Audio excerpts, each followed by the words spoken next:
Hey, thanks for checking in. Today we're going to talk about the process of getting a green card for the spouse of a permanent resident. You may remember the previous blog where I talked about getting a green card when you're the spouse of a citizen. A lot of people get confused with what it means to be married to a permanent resident. And here's the main issue.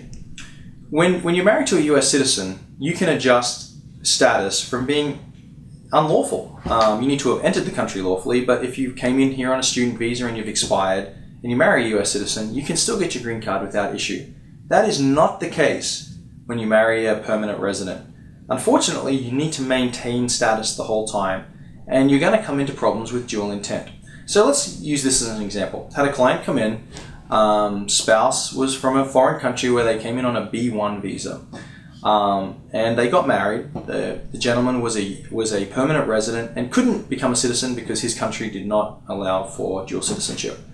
So they had just assumed that she would come in, they would get married, they'd file the I-130 and wait. And obviously the permanent residency green card takes a little longer because there's a different backlog.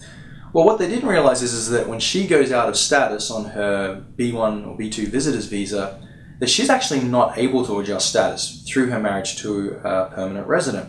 So they would have been in a big problem. So what we had to do was establish some form of non-immigrant visa for her. So for her, she became a student before we filed, and we were able to work it through the system. That's not an ideal situation because of a dual intent issue. She ideally would be on a visa like an H-1B or an L visa that allows for dual intent. So these are things you need to keep in mind, and you probably need an attorney to help you out with this because the timing of these is critical.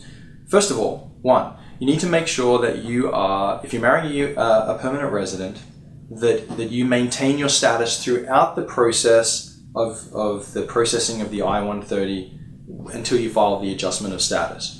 And two, you need to keep an eye on the backlogs.